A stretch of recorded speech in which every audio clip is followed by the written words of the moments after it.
As I've previously mentioned, any record collection has some gems and some clunkers. Now, back in episode 35, I looked at some of the odds and sods in my record collection. But you know, before I started collecting albums, I was buying a lot of these 45 RPM singles. So I thought it might be fun to do an odds and sods on some of these 45 RPMs. You ready? All right, let's drop the needle.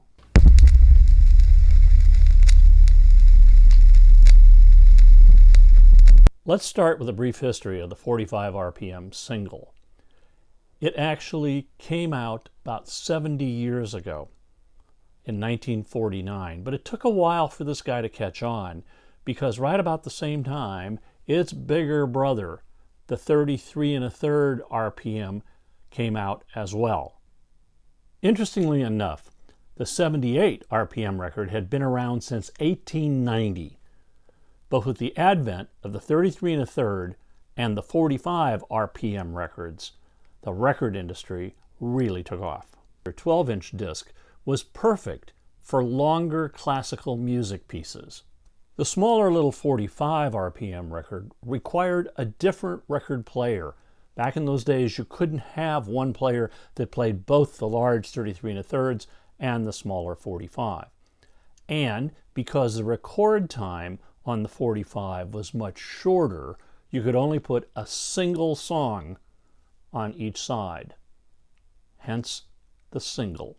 In 1955, it was estimated that Bill Haley and the Comets sold 3 million singles of Rock Around the Clock.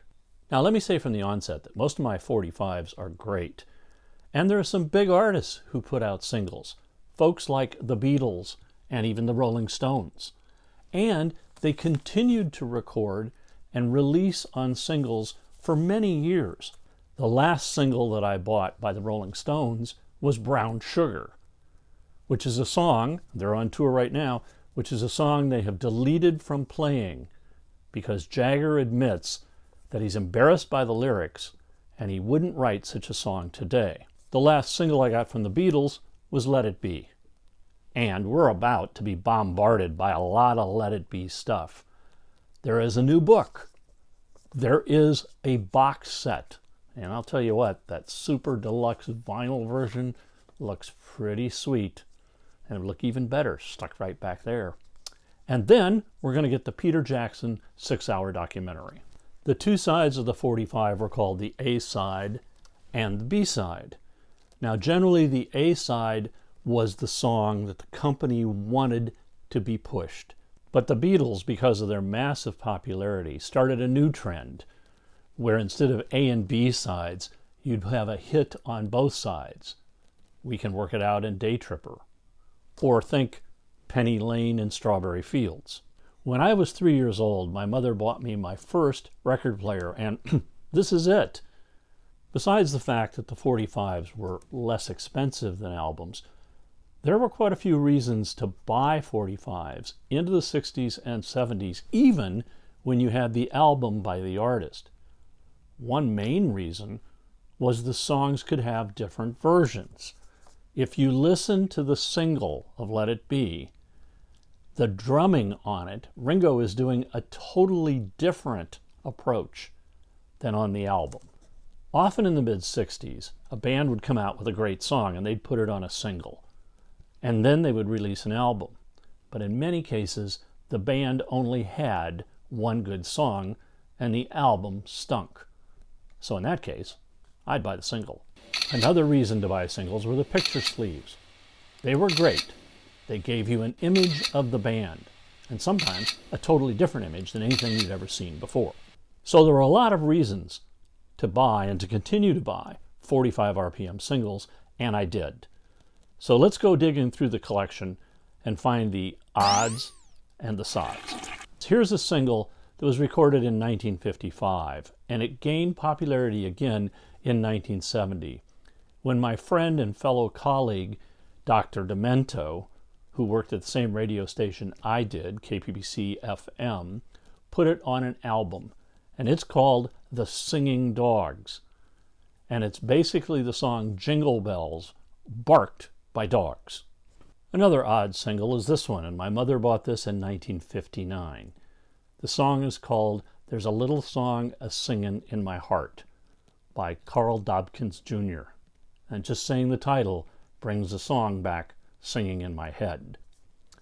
But There's a Little Song Singin' in My Heart was the flip side of another hit of his called Lucky Devil. And There's a Little Song Singin' in My Heart. If you want to hear it, you can find it on YouTube. In 1962, the year before the Beatles really hit and the British invasion started, there are 3 songs, my 45s, that now strike me as odd. And the first one is A Little Bitty Tear Let Me Down by Burl Ives. Kind of a corny song, but it reached number 9 on the charts and was a big hit for the multi-talented Mr. Ives. Also in 1962, this record came out.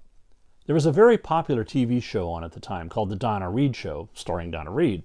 She played the mother. She was married to a guy that was a doctor, and they had some teenage kids. It was a sitcom. And one of those kids was Paul Peterson. Now, he first came to fame because he was one of the original Mouseketeers. But now he's a little bit older, and he wants to be a pop singer, and hey, he's on a TV show. So he records a song, and it's called She Can't Find Her Keys. And it's all about how his girlfriend has to keep digging through her purse because she can't find her car keys. Now, the reason it became a hit is because he debuted it on the TV show. She Can't Find Her Keys by Paul Peterson. You can certainly say that among the odd songs were novelty songs, and there were a lot of them that came out in this period of time. One of them was a big hit for Ray Stevens, and it was called Ahab the Arab, which was all about the sheik of the burning sands with his camel named Clyde and his girlfriend named Fatima. Now, another phenomena about this period was that was a big hit for Ray Stevens, but here's the single that I've got, and I don't know if you can actually read that, but it's not Ray Stevens, it's John Dunn, and it's on a label called Hit Records. And what would happen is if some artist had a big hit, instantly it would be covered by somebody you didn't know and put out on a not very popular label. The reason for this? They could sell this even cheaper than the hit. So you were getting the song by a different artist, but it was cheaper. And that makes it odd in my book. For our last odd single, we're going to jump to the year 1977. And this is it. Seaside Woman by Susie and the Red Stripes. Now, many people thought this was a Jamaican band that nobody had really heard of. But if you look very closely at the label, you'll see who the artist is who wrote it. That's Linda McCartney, and she sings it. So there really isn't a Susie and the Red Stripes. It's Linda singing with the rest of Wings backing her. Now, there are lots of odds in my 45s, but maybe for a future episode we'll talk about more of them. But now, let's look at the Sods. We'll start in 1963 with this guy, Dickie Goodman. Now, he had had a hit the year before with a song called The Touchables, and then he brought this out, The Touchables in Brooklyn. Dickie did a lot of novelty stuff, and what he would do is he would take snips from popular TV shows, radio shows, and other records and mix them into the song. I guess you could say it was sort of like early sampling. Now, another hit that he had was inspired by the then popular TV show Ben Casey, Doctor. So, of course, Dickie brought out a record called Ben Crazy, which I used to have, but I somehow have lost. In 1967, along came the lovable Herman's Hermits.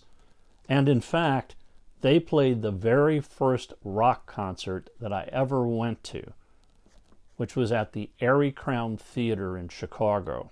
They had a string of hits, starting out with Mrs. Brown, You've Got a Lovely Daughter, and then I'm Henry VIII, I Am. There's a Kind of Hush All Over the World. All very good songs. But not this one. This one's a clunker. It's entitled, Don't Go Out Into the Rain, You're Going to Melt Sugar. Oh yeah, Come and sit here by the fire for a spell, sugar. Oh yeah, it's definitely a sod. And why I still have this single, I don't know. Another sod is this very weird song released in 1968. It's called Macarthur Park, and it was sung by Richard Harris, who would later become Dumbledore. Now, it was written by Jimmy Webb, and it was a big hit. It got to be number 2. But I always thought it was overwrought production and very weird lyrics. And I mean, who can forget about that cake that was left out in the rain? In 1980, somebody decided to take a poke at Bruce Springsteen. And this single, Bruce Springstone, live at Bedrock, was released. The single contains Take Me Out to the Ball Game. The singing, the instrumentation, the arrangement, all sound like the boss. But of course it wasn't. It's the brainchild of Tom Charkley and Craig Henkin. And our last sod is a very weird single by nobody else but the Beatles. And it's called Beatles Movie Medley. And it was put together by Capitol. Now this is really just kind of a cash grab to popularize an album that they also put together, Capitol did, which was a compilation of Beatles songs called Real Music. And basically, the single is pulled from the album, and it's just snippets of songs that the Beatles had recorded during their 5 movies. Hard Day's Night, Help, Magical Mystery Tour, Yellow Submarine, and Let It Be. Now, an interesting thing, when I pulled the album out today, hadn't looked at it for a long time, I had totally forgotten that inside there's a Beatles souvenir program, which has stories and pictures about each of the movies. Nothing really revolutionary here, but I'd just forgotten that Capitol had actually done that. And the single, well, what can you say? It's just snippets of Beatles songs. And in fact, this is the only Beatles single that has never been remastered to CD or released to music streaming. So the lowly little 45, along with its bigger cousin, the 33 1/3 album, helped drive the music industry through the 60s and 70s. And you can say it was kind of a precursor to what we're doing now, where we're downloading just a song, a single. So even though there were some odds and sods, they have kept me rocking. If you like this episode, hit the like button, and you can also leave me a comment down below, and I'll respond to you. If you subscribe, we'll let you know when future episodes come out.